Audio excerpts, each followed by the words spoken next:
You got dumped, and your ex has an avoidant attachment style, unfortunately. Either a dismissive avoidant attachment style or a fearful avoidant attachment style. But either way, avoidants learned at a young age, especially the dismissive avoidant, that the best way to keep their heart safe and protect it from any emotional damage is to keep everyone at arm's length. They got hurt as a young child, most likely by mom or dad or both or whoever their primary caretakers were. And they vowed to never get hurt again. So they are emotionally unavailable and shut down with their primary partners. So even if they're completely missing you, they're completely regretting dumping you, they're definitely going to mask that feeling and keep it hidden from you, at least for quite a while. But also remember that avoidants typically see their partners as needy, clingy, smothering, and controlling, and they desperately fear losing their independence. And those fears of you still being that way have to go away completely before they can even begin to miss you. And there's no thought of reconciliation going through their mind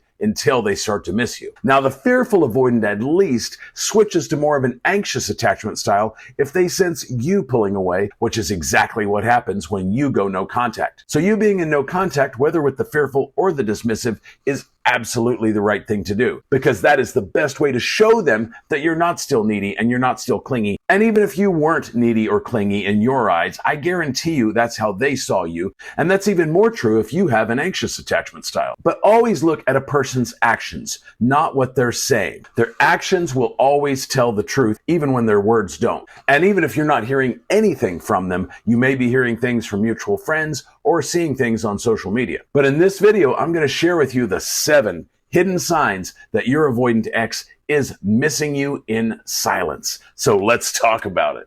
Sign number 1, digital surveillance. Consistent viewing of your Facebook or Instagram stories. And this is more likely with the fearful avoidant than the dismissive, especially if they know that you can see their name showing up on the list of viewers. But even the dismissive might do this a little bit, but the fearful avoidant is probably going to be stalking your social. You may also notice that their engagement, they may be liking or commenting in addition to your stories. You may be noticing that most of that engagement is happening late at night. And you may also notice that if they are liking and commenting, that maybe they're among the very first people to like or comment on your posts, which tells you that they're kind of stalking your social media and they know exactly when you're posting things. And they also know your habits and times that you're most likely to be active. So they want to make sure that they're engaging with you right away. Sign number 2, indirect communication through mutual connections. They're asking your mutual friends or maybe even your family members, if they're still connected with them, just kind of casual, nonchalant questions. The dismissive avoidant is definitely going to kind of hedge their bets here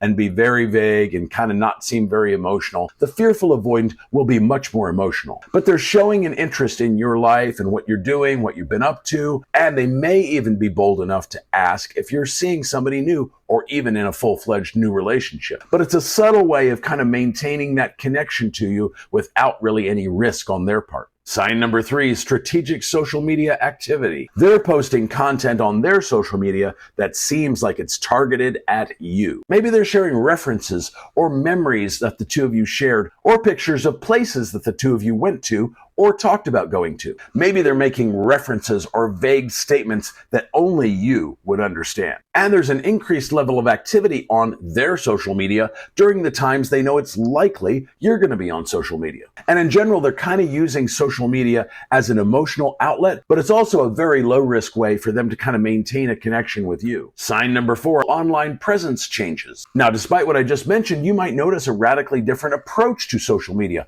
Maybe they're posting significantly more than they ever used to. Maybe they're posting a lot more during times of day that they never used to do. Or the kind of content they're posting might be completely different from what they used to post. And with all of these changes, we are indeed looking for changes in their behavior from how they behaved during the relationship and immediately after the breakup. If they've always done things a certain way, then there's nothing new going on here. So we want to identify the changes in their behavior that are recent. Maybe they're posting things that are evidence of changes that they are working on in themselves about issues that maybe plagued your relationship or maybe feedback you had given them directly. And especially if they're working on mental health changes, dietary changes, physical changes, or habit changes, those are huge if they weren't willing to work on them during the relationship, and especially if they were negatively impacting the relationship, but they're working on them now and they're finding subtle ways of letting you know that. Sign number 5, the accidental crossing of paths. They're showing up at places where they know it's likely you might be hanging out. And if you ever shared locations with them during the relationship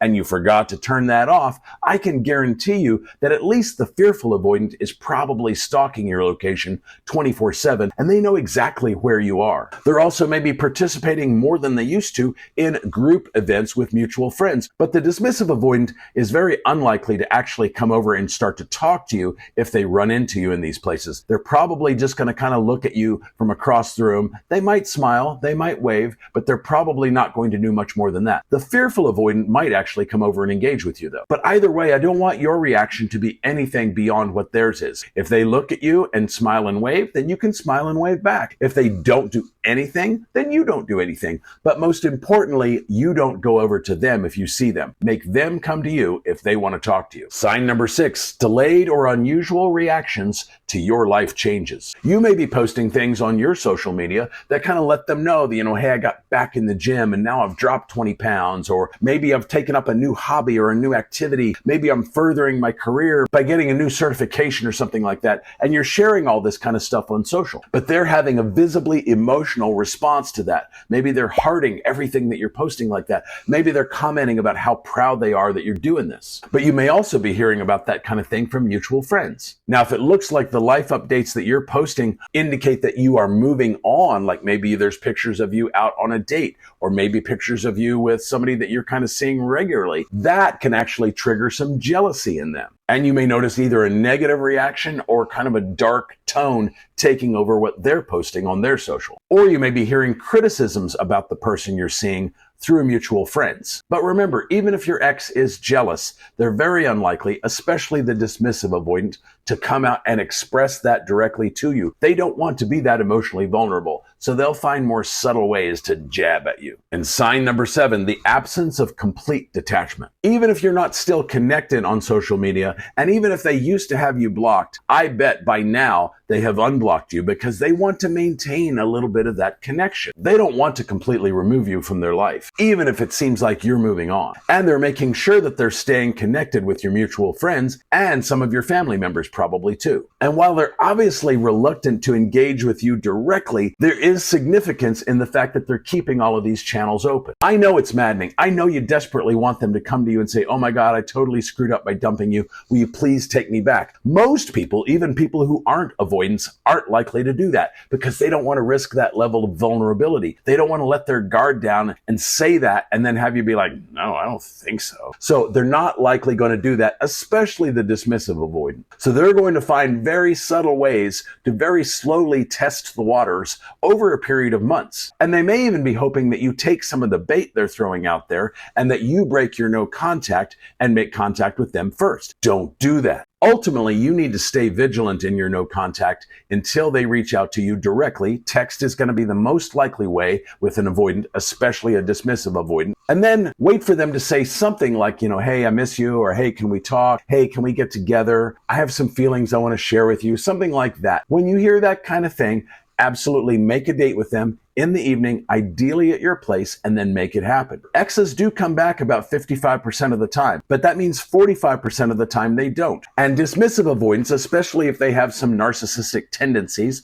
which is not uncommon, are probably the least likely to actually come back. So you've got to play all of your cards right. That means not behaving in any way that could come across as needy or clingy. Stay in your no contact. Do not call, do not text, do not email, do not stalk them on social, do not comment on their social, and do not look at their Facebook or Instagram stories. But if they're leaving comments on your page, it's okay to like them, but don't type a response. And even if they're sending you vague, innocuous texts like, hey, what's up? I don't want you to be rude. I don't want you to ignore it because it could potentially springboard into more of a direct communication, but I don't want you to send back a lengthy response either. In many cases, you'll just want to heart or like the message, but definitely don't send back more words than what they are sending to you. Remember, I do offer one-on-one coaching that can be in the form of a phone call, a Zoom session, or you can simply email me your problem and I'll record a custom video just like this one and get it back to you within a couple of weekdays. If you want more info on that, it's down in the description or on this card right up here. But let me know your story about what's going on with you and your avoidant ex down in the comments, and I'll see you in the next video.